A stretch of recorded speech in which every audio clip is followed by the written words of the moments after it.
नमस्कार, स्वागत है आपका इंडिया वॉइस पर। मैं हूं आपके साथ स्वीटी दीक्षित। रुक करेंगे खबरों की ओर। बता दें कि चारा घोटाले केस में आरजेडी सुप्रीमो लालू प्रसाद यादव की जमानत रद्द हो चुकी है और ऐसे में जमानत रद्द कराने के लिए सीबीआई ने शुक्रवार को सुप्रीम कोर्ट में याचिका लगाई है। सुप्रीम कोर्ट ने याचिका मंजूर कर ली है। इस पर 25 अगस्त को सुनवाई होगी। जांच एजेंसी ने झारखंड हाईकोर्ट के फैसले को चुनौती दी है। सीबीआई ने याचिका में कहा है कि झारखंड हाईकोर्ट के जमानत के आदेश का आधार गलत है। लालू यादव ने सजा के मुताबिक समय जेल में नहीं बिताए। वहीं बिहार के डिप्टी सीएम और लालू के बेटे तेजस्वी यादव ने कहा है कि चुनाव आ रहा है तो अब ये सब चलता रहेगा। अब ये लोग लगातार तंग करेंगे, हम लोग डरेंगे नहीं, कोर्ट में अपनी बात रखेंगे और जीतेंगे।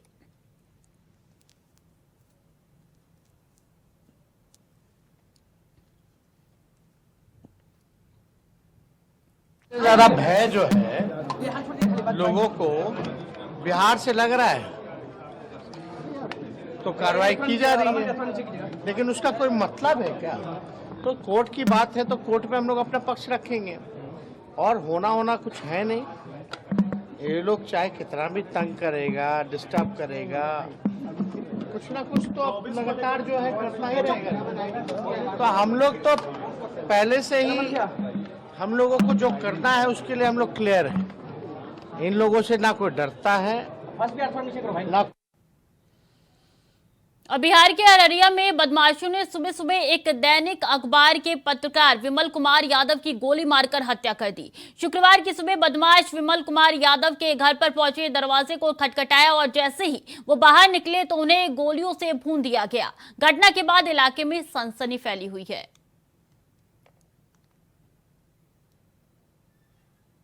करीब 5:30 बजे रानीगंज बाजार अंतर्गत विमल जी जो दैनिक जागरण के पत्रकार हैं, चारों अपराधकर्मी उनके दरवाजे पर पहुंचते हैं और आवाज देते हैं। आवाज देने पर निकलते हैं घर से बाहर और उनको गोली मार के और फरार हो जाते हैं। तो देख रहा है पुलिस, कोई किसी के बारे में हुआ है, अभी एक न्यूज आया, तुरंत हमने अधिकारियों को कह दिया कि क्या हुआ है जी, इस तरह से हुआ। हमको बड़ा दुख हुआ।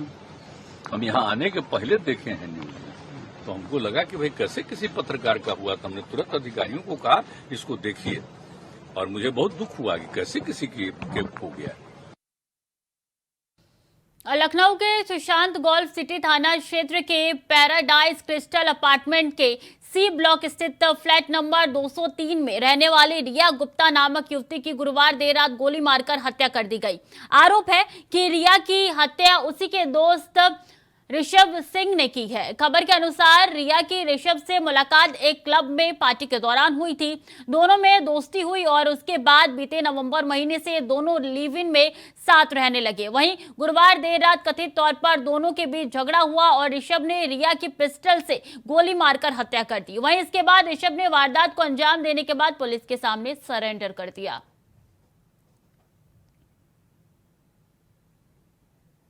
17 अगस्त की रात्रि को थाना सुशांत गोल्फ सिटी पुलिस को सूचना प्राप्त हुई कि थाना क्षेत्र अंतर्गत स्थित पैराडाइज क्रिस्टल अपार्टमेंट में एक फ्लैट में एक महिला की उसके लिव इन पार्टनर के द्वारा गोली मारकर हत्या कारित कर दी गई है। इस सूचना पर तत्काल थाना गोल्फ सिटी पुलिस एवं उच्चाधिकारियों द्वारा मौके पर पहुंच के जांच की गई। मौके पर ही फॉरेंसिक फील्ड यूनिट को भी बुलाया गया। मृतका के शव के पंचायतनामा की कार्रवाई कर उसे पोस्टमार्टम हेतु भेजा गया है। त्वरित कार्रवाई करते हुए पुलिस द्वारा आरोपी को हिरासत में लेकर उससे पूछताछ की जा रही है। घटना के संबंध में मृतका के परिजनों की लिखित तहरीर के आधार पर थाना सुशांत गोल्फ सिटी पर सुसंगत धाराओं में अभियोग पंजीकृत करते हुए पुलिस द्वारा अग्रिम एक और लिव इन का मामला निकल के सामने आया है, जहां लिव इन के पार्टनर ने खुद अपनी पार्टनर को मौत के घाट उतार दिया है और ऐसे में इलाके में सनसनी फैल गई है। लखनऊ का ये पूरा वाकया है। पहुंची सोसाइटी में ये पूरे वाकये को अंजाम दिया गया है और वारदात को अंजाम देने के बाद आरोपी खुद पुलिस के पास गया और सरेंडर कर दिया। और ऐसे में एक बार फिर से सवालिया निशान लिव इन पे उठ रहे हैं कि क्या ये ठीक है या नहीं ठीक है। और ऐसे में आपको बता दें कि लड़की जो है वो तलाकशुदा बताई जा रही है। नवंबर में मुलाकात हुई थी दोनों की और और उसके बाद से लिव इन में दोनों रहने लगे थे। बीच में किस बात को लेकर लड़ाई हुई, इसका खुलासा भी नहीं हो पाया है। फिलहाल पुलिस हर एक एंगल से जांच पड़ताल कर रही है, कोशिश कर रही है कि जो आरोपी है उससे सच उगलवाया जाए। और ऐसे में जो ये पूरा मामला है, ये पूरा वारदात जो है अब मौत पर निकल के सामने आया है। तो देखिए, आरोपी जो है खुद जाके पुलिस के सामने सरेंडर कर दिया और पुलिस ने गिरफ्तार कर लिया है। अब हर एक एंगल से पुलिस जांच पड़ताल कर रही है। दोनों पक्षों में से परिवार वालों का क्या कुछ कहना है वो भी आपको बताएंगे, लेकिन ताज़ा जानकारी यही है कि गोल्फ सिटी के पास का ये पूरा मामला है, जहां की एक सोसाइटी में ये पूरे वारदात को अंजाम दिया गया है। दोनों के बीच में किसी बात को लेकर लड़ाई हुई थी। उसके बाद से जब जो आरोपी है उसका गुस्सा कंट्रोल नहीं हुआ तो उसने पिस्टल उठाया और रिया को गोलियों से भून दिया है। इसी खबर पर ज्यादा जानकारी के साथ शुभम पांडे हमारे साथ जुड़ चुके हैं। शुभम, कब की ये घटना है और खुद जब सरेंडर किया था तो उसके बाद से पुलिस का क्या कुछ कहना है? जी हाँ, बिल्कुल आपको बता दें, लखनऊ के सुल्तानपुर सिटी थाना क्षेत्र के अंतर्गत पैराडाइज क्रिस्टल अपार्टमेंट पड़ता है। वहाँ पर एक लिविंग रिलेशनशिप में रह रहे दो कपल थे, जिनके जो है कह सकते हैं कि दोनों के बीच में कुछ कहासुनी हुई थी। उसके बाद जो उसका प्रेमी है उसने जो है अपनी प्रेमिका को गोली मार दी है। साफ कहा जा सकता है उसको जो है देर रात गोली मार दी गई थी। और रिया नाम की जो युवती है वो बताई जा रही है, उसका जो है पहले से वो तलाकशुदा थी और दोनों आपस में जो है एक साथ रह रहे थे, एक ही कमरे में रह रहे थे, एक ही जगह रहते। साफ कहा जा सकता है कि उसी के बाद कुछ कहासुनी हुई उन दोनों के बीच में हुई होगी, उनके रिश्ते को लेकर के। पहले जो है अगर जानकारी के मुताबिक पहले जो है दोस्ती हुई थी, उसके बाद कुछ नज़दीकियाँ बढ़ी थी, बाद में दोनों में आपस में जो है प्रेम हुआ और दोनों एक ही जगह पर रहने लगे। उसी के बाद लगातार कह सकते हैं कि कहीं ना कहीं कुछ मनमुटाव हुआ होगा रिश्ते को लेकर के। उसके बाद जो ऋषभ नाम का जो युवक है उसने जो है एक जो रिया है उसको गोली मार दी है। और कहा जा सकता है कि जांच जब मौके पर पुलिस पहुंची, वहां पर पुलिस ने पूरी तरीके से हर एंगल से जांच करना शुरू की और जो आरोपी युवक है उसको गिरफ्तार कर लिया गया। उससे लगातार पूछताछ जारी है और अभी सभी एंगलों से जो पूछताछ है वो चल रही है। उन सभी चीज़ों पे पूछताछ हो रही है कि आखिरकार जो गोली मारी गई है क्यों मारी गई और उनके बीच में जो रिश्ता है उसको लेकर के, और दोनों परिवारों के बीच में भी किस तरीके के रिश्ते रह रहे थे, इन सभी चीज़ों को लेकर के अलग अलग जो एंगल है उनको खंगालने की कोशिश पुलिस कर रही है। तो कब से दोस्ती थी दोनों के बीच में? क्या ऋषभ भी पहले से शादीशुदा था? जी हाँ, बिल्कुल कह सकते हैं कि अभी मिल रही जानकारी के हिसाब से जानकारी नहीं मिल पा रही कि आखिरकार ऋषभ जो है शादीशुदा था कि नहीं था। लेकिन जो रिया नाम की लड़की है वो शादीशुदा थी, उसकी एक बेटी भी है। इन दोनों के बीच में उस तलाक होने के बाद जो है रिश्ता बना था। तो दोनों एक साथ रह रहे थे, एक ही साथ जो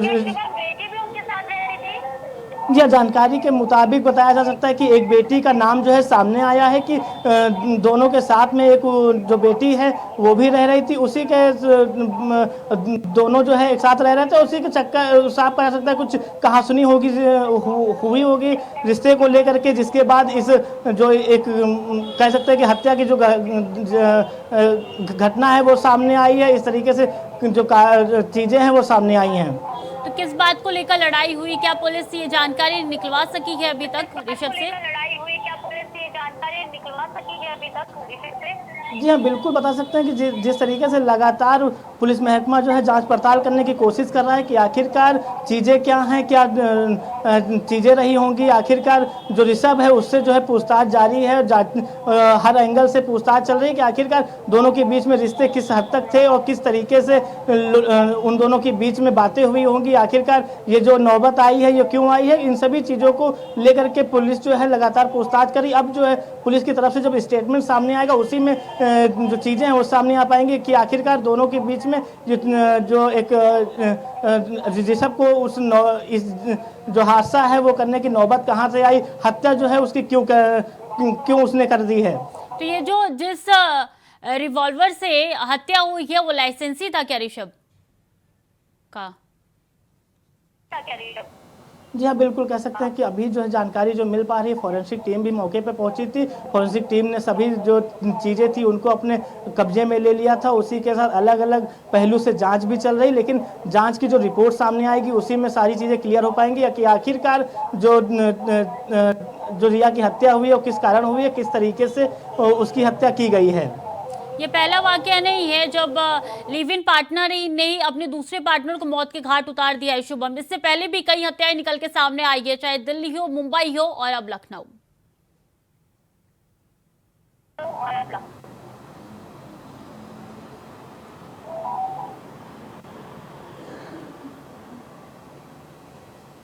ठीक है, बहुत बहुत धन्यवाद शुभम आपका तमाम जानकारियों के लिए। देखिए, लखनऊ में लिव इन पार्टनर की हत्या कर दी गई, पुलिस अब हर एंगल से जांच पड़ताल कर रही है। खबरों में आगे बढ़ेंगे। प्रधानमंत्री नरेंद्र मोदी के आर्थिक सलाहकार परिषद के चेयरमैन विवेक देवरॉय ने अपने एक लेख में देश को नया संविधान दिए जाने की बात कही है, जिस पर अब राजनीति काफी गर्मा गई है। यहाँ एक और जेडीयू और आरजेडी ने लेख को लेकर बीजेपी को अपने निशाने पर लिया है। वहीं बसपा प्रमुख मायावती ने इस पर अपनी प्रतिक्रिया देते हुए मोदी सरकार से बड़ी मांग कर दी है।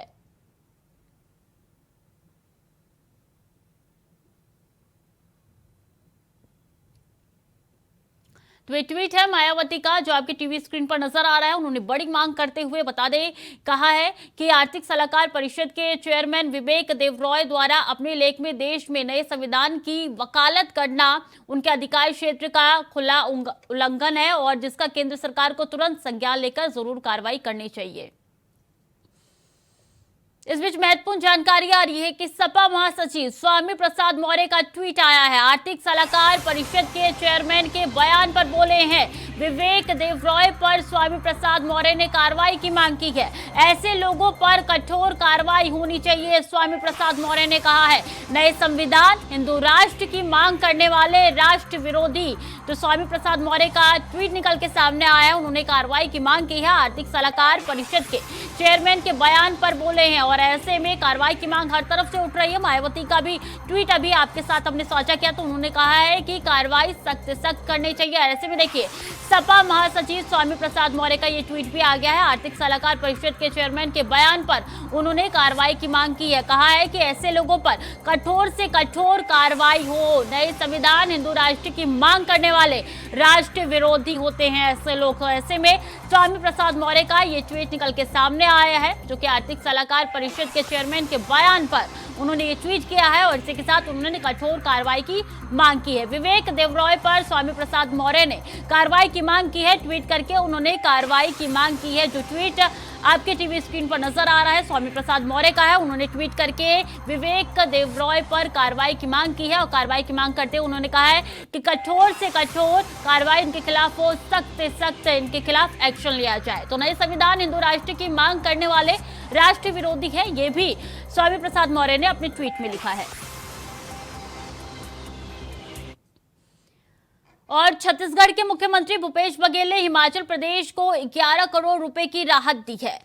सीएम भूपेश बघेल ने ट्वीट कर लिखा है कि देवभूमि हिमाचल प्रदेश में भारी बारिश और भूस्खलन से आई विपदा की स्थिति में पीड़ित लोगों की मदद के लिए हम सब छत्तीसगढ़ वासियों की ओर से 11 करोड़ रुपए की सहायता राशि की घोषणा करता हूं। तो सीएम भूपेश बघेल ने 11 करोड़ की राशि देने की बात कही है, जिनका ट्वीट आपकी टीवी स्क्रीन पर नजर आ रहा है।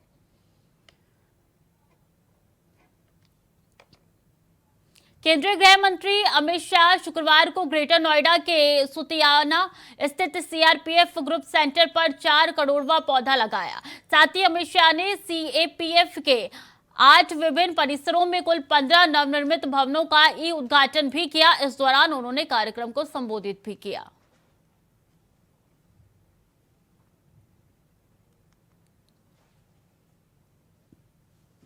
मित्रों, आज सभी सीएपीएफ के लिए और मेरे लिए भी आज का दिन बहुत महत्वपूर्ण दिन। 3 साल पहले हमने तय किया था कि दिसंबर 2023 के पहले हम 5 करोड़ वृक्षों को लगाएंगे इनको संभालेंगे और गैप फिलिंग कर कर उनको अपने सर से बड़ा कर कर दुनिया को समर्पित करेंगे। जब कहा था तब काफी सारे लोगों को लगता था कि ये कैसे होगा, ये जोश में दिया गया लक्ष्य है, हो पाएगा नहीं हो पाएगा। मैं मंत्री था, मेरे सामने तो कोई नहीं बोलता था, मगर मेरे पीछे गुसुरपुट जरूर होती थी कि ये कैसे होगा, असंभव है। मगर आज मुझे भरोसा है कि दिसंबर तक 5 करोड़ क्रॉस हो जाएंगे। और वाराणसी में Y20 सम्मेलन का शुक्रवार को आगाज किया गया। इस दौरान मुख्यमंत्री योगी आदित्यनाथ ने कहा कि यशस्वी प्रधानमंत्री नरेंद्र मोदी का आभारी हूं, जिन्होंने G20 समिट से जुड़े कई समिट के आयोजन का अवसर यूपी को दिया। इसमें Y20 का मुख्य समिट वाराणसी में आयोजित हो रहा है। सीएम ने उम्मीद जताई कि Y20 का ये समिट दुनिया भर के युवाओं के लिए नई प्रेरणा का संदेश देकर जाएगा।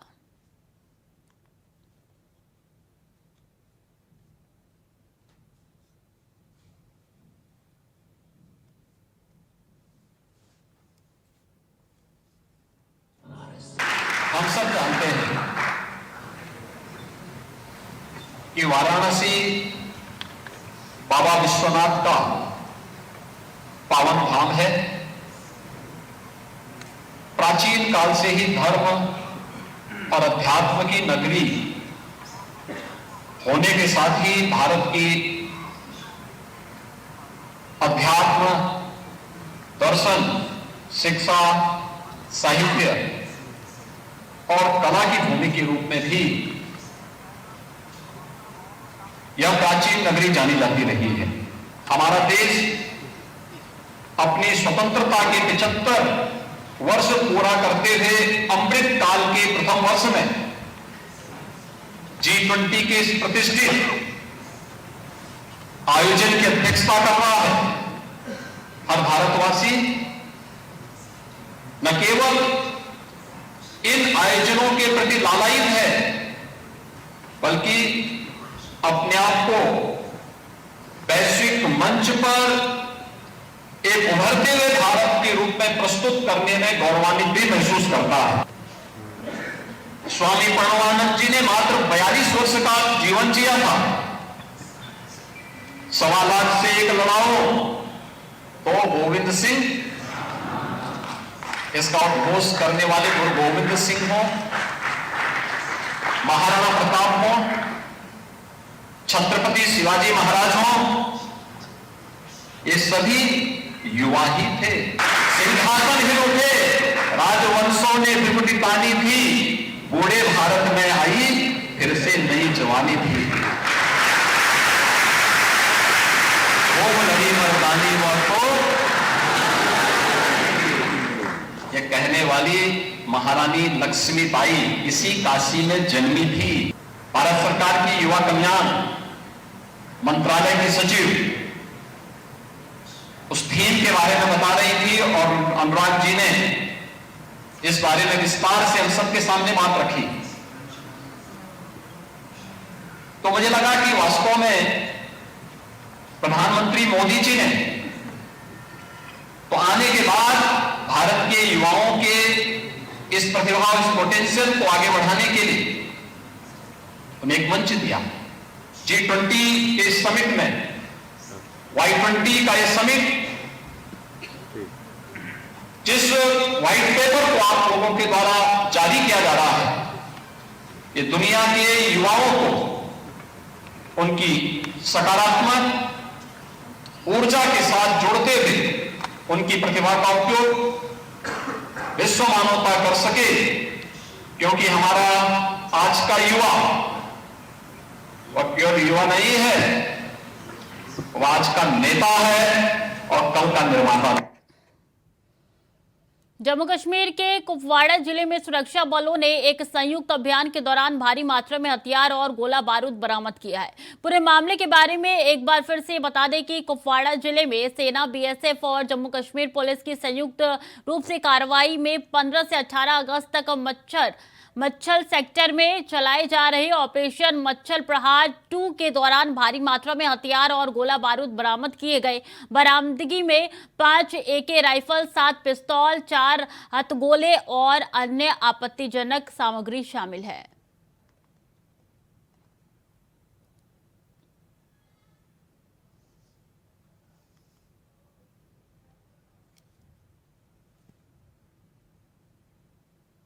पांच लोगों का जो मॉड्यूल है, इसको जब हमने गिरफ्तार किया तो इनके पास से भी हमें जो है 4 hand grenades, 2 pistols, 2 pistol magazines, 10 live rounds और 50,000 रुपये नकद कैश जो है बरामद हुई है।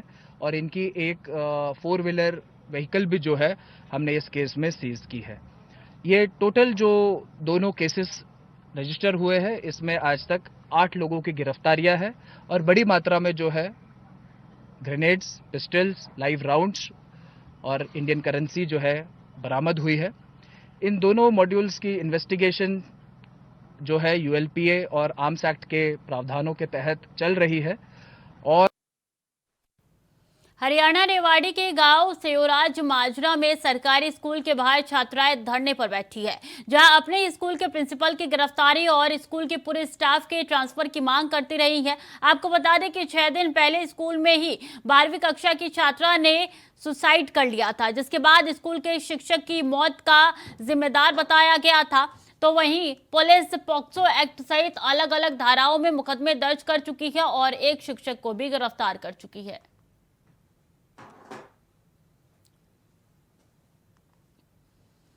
शाहजहांपुर के पुवाया थाना क्षेत्र में बीते 6 अगस्त को दबंगों ने एक ग्रामीण को बेल्ट से पीटा और पानी में डुबाया गया, जिसके बाद दबंगों ने ग्रामीण को मरनासन हालत में सड़क किनारे छोड़ दिया गया। आपको बता दें कि गांव अंतापुर निवासी जवाहर लाल बीते 6 अगस्त को बाइक से अपने घर आ रहे थे।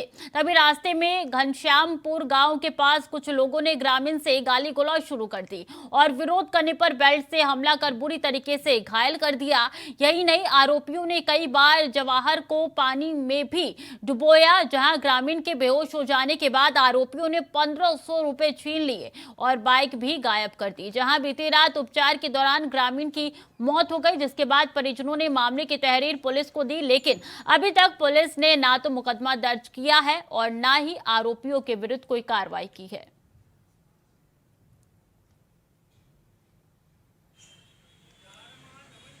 ये बनी अपनी बहनी के यहाँ से वापस आ रहे थे सर।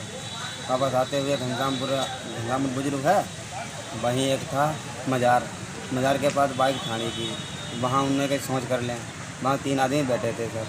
क्या नाम है उनके? नाम उनके अमर सिंह और अवनीश और अनूप। फिर वो सोच करने गए, फिर गाली गलौज की सर। गाली गलौज की, इनने मना किया, गाली गलौज क्यों दे रहे। फिर इन्हें सर लातों घूंटों से पानी डुबो के फिर मारा, इतना मारा है सर। अस्पताल में कुछ 11-12 दिन हो गए हैं सर, कल मौत हो गई सर। तो फिलहाल के लिए बुलेटिन में इतना ही। खबरें लगातार जारी है, देखते रहिए इंडिया वॉइस।